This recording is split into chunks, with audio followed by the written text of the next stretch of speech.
அனைவருக்கும் வணக்கம்.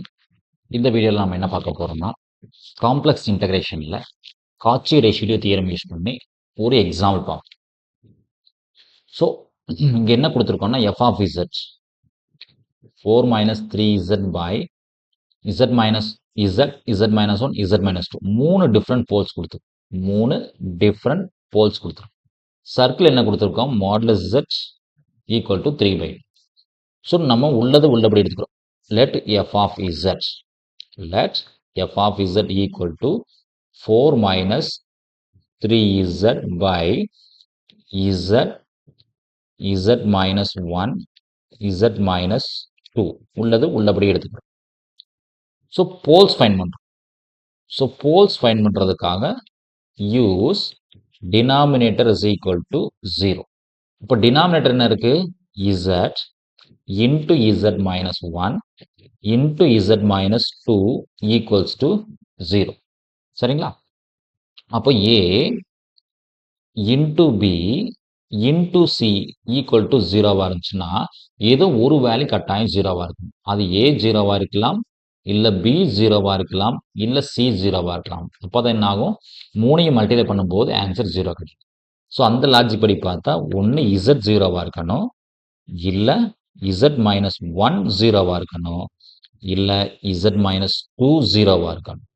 So options are z 0வா இருக்கணும், இல்லைன்னா z ஈக்குவல் டு 1ஆ இருக்கணும், இல்லைன்னா z ஈக்குவல் டு 2ஆ இருக்கணும். இப்போ நம்ம கையில் 3 டிஃப்ரெண்ட் போல்ஸ் இருக்கு. 3 போல் வச்சுருக்கோம். சோஃபா 2 போல் பார்த்தோம், இந்த இடத்துல 3 போல் பார்க்குறோம்.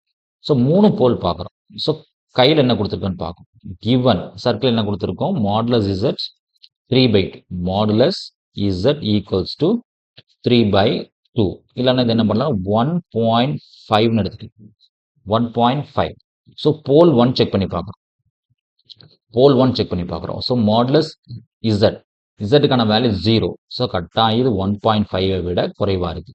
ஸோ லைஸ் இன்சைடு சி, அதாவது z equal to 0 lies inside C. அடுத்து z ஈக்குவல் டு 1 செக் பண்ணி பார்க்குறோம். z ஈக்குவல் டு 1 செக் பண்ணி பார்க்குறோம். So modulus 1 RHSல 1.5. ஸோ 1.5 கட்டாயம் இது என்ன, லெஸ் தான். So lies inside C. அப்போ z ஈக்குவல் டு 1 என்ன ஆகுது, கட்டாயம் இன்சைடு சி தான். இப்போ லாஸ்ட்டாக z ஈக்குவல் டு 2 செக் பண்ணி பார்க்குறோம். ஸோ மாடுலஸ் 2 RHSல என்ன கொடுத்துருக்கோம், 1.5 கொடுத்துருக்கோம். ஸோ கட்டாயம் இது 1.5 விட அதிகமாக இருக்கும். So lies outside C, outside C. அப்போ R3 ரெசிடியூ 3யோட வேல்யூ என்ன ஆயிடுச்சு, கம்ப்ளீட்லி 0. அப்போ ரெசிடியூ 2க்கான வேல்யூ என்னன்னு தெரியணும், ரெசிடியூ 1க்கான வேல்யூ என்னன்னு தெரியணும். ஸோ இங்கே பார்த்தீங்கன்னா எல்லாமே பவர் 1 தான் கொடுத்துருக்கு. z பவர் இங்கே 1 தான் இருக்கு, z மைனஸ் 1 பவர் 1 தான் இருக்கு, z மைனஸ் 2 பவர் 1 தான் இருக்கு. அப்போ இங்கே என்னோட வேல்யூ, அதாவது பவர் n, என்னோட வேல்யூ எல்லா போலுக்குமே 1 தான். ஸோ இது என்ன, மூணுமே சிம்பிள் போல் ஆஃப் ஆர்டர் 1 தான்.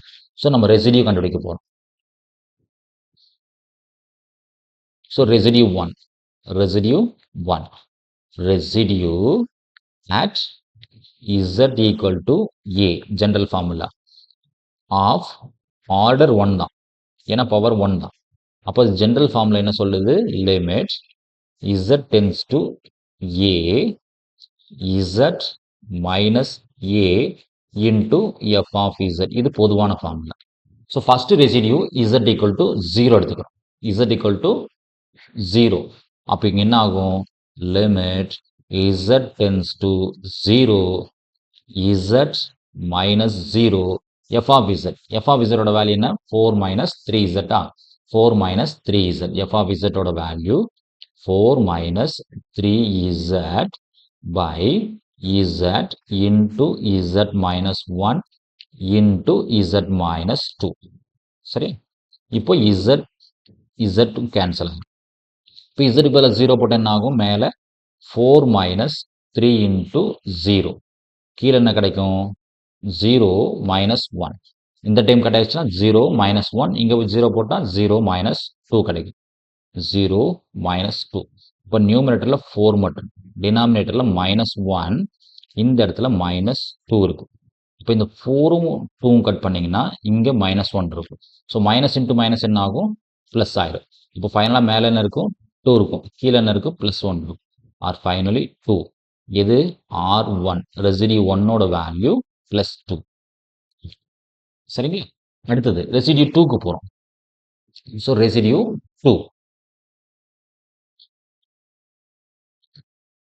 ஸோ ரெசிடியூ 2 இதுவும் சிம்பிள் போல் தான். அப்போ limit z tends to a. ஏக்கான வேல்யூ ரெசிடியூ 2ல ஏக்கான வேல்யூ என்னன்னு பார்த்தீங்கன்னா 1. ரெசிடியூ 2ல z ஓட வேல்யூ 1. அப்போ a value 1. So limit z tends to 1 z minus 1 f of z 4 minus 3z by z into z minus 1 into z minus 2. சரிங்களா? இப்போ z minus 1ம் z minus 1ம் கட்டாயம். இப்போ பேலன்ஸ் என்ன இருக்கும், 4 மைனஸ் இப்போ இசட்டுக்கு பதிலாக 1 போடணுமா, இசட்டுக்கு பதிலாக 1 போட்டால் என்ன கிடைக்கும், 4 மைனஸ் 3 இன்ட்டு 1 டிவைடட் பை இசட்டுக்கு 1 போடுறோம், அப்போ இங்கே 1 இருக்கும். ஸோ 1 இங்கே இசட்டுக்கு 1 போடுறோம், 1 மைனஸ் 2. இப்போ மேலே என்ன இருக்கும், 4 மைனஸ் 3யோட வேல்யூ 1, கீழே என்ன இருக்குது, 1 மைனஸ் 2ஓட வேல்யூ -1. அதுக்கு கடைசியாக என்ன சொல்லலாம், -1. அப்போ R2ஓட வேல்யூ என்னன்னு கேட்டிங்கன்னா -1. R2 value -1. ஸோ அடுப்பு ஃபைனலாக ஆன்சருக்கு வந்துட்டோம். ஸோ காச்சி ரெசிடியூ தியரம் என்ன சொல்லுதுன்னு பார்க்கணும்.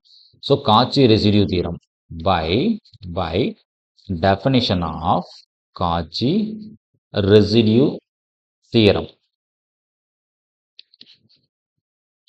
காச்சி ரெசிடியூ தியரம் என்ன சொல்லுது, integral over c f of z dz இருந்துச்சு அப்படின்னா 2πi into sum of residues of f of z.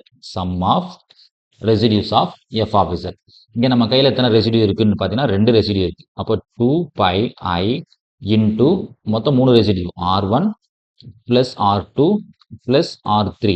நம்ம முன்னாடியே பார்த்துட்டோம் R3 லைஸ் அவுட் சைடு, அப்போ அது ஆட்டோமேட்டிக்காக 0 ஆயிடும். இப்போ 2πi R1 வேல்யூ இங்கே வச்சுருக்கோம் which is 2. R1 value 2, R2 value இங்கே வச்சுருக்கோம் -1. R3 வேல்யூ முன்னாடி நமக்கு தெரியும், அது 0ன்னு தெரியும். அப்போ இங்கே 2 - 1 என்ன ஆகும், 1 ஆயிரும். இப்போ கடைசியாக நம்மளோட ஆன்சர் என்ன இருக்கும், 2πi. நன்றி. மீண்டும் இன்னொரு வீடியோவில் பார்ப்போம்.